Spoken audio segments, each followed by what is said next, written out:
Brian Sullivan has more color on this massive drop we are seeing in crude. Morning, Brian.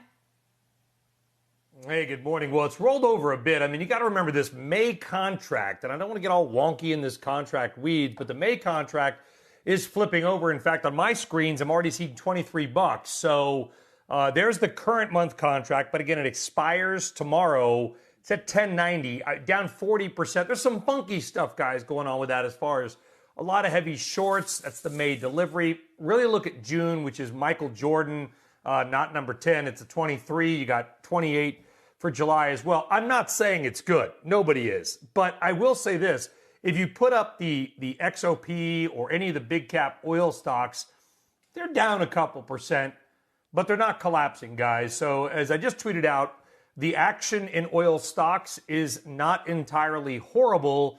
No new oil stocks are making multi-year lows or a 52-week low today. Even with that contract down 40%, there are zero new 52-week lows being made. So if you wanted to find a little silver lining on a Monday, we all need it, right? You could say the oil stocks are not collapsing like that front month contract is. More oil, by the way, is on the way from the Middle East. We should be getting a few million more barrels by shipload in the next couple weeks because we need that.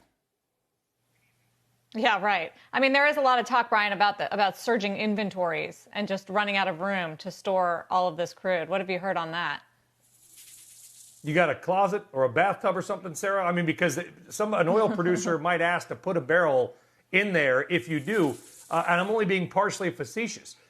Everybody's asking, when are we going to run out of storage? I don't know. Nobody knows. I'll tell you why. Because people are finding creative new ways to store things. All the ships off sea, of course, we know that. We've been talking about these tanker rates. A lot of the tanker stocks have done good because you're paying a lot of money to basically, here, fill your ship up with my oil and just anchor it off the coast of Galveston for an indeterminate amount of time until prices go up and the ship owner collects the rent on that. That's what's been happening. The irony about oil, if you ever really think about it, Sarah, is kind of funny. We pay to extract it from the ground, and now we're theoretically paying to put it back in the ground into the Strategic Petroleum Reserve and other places.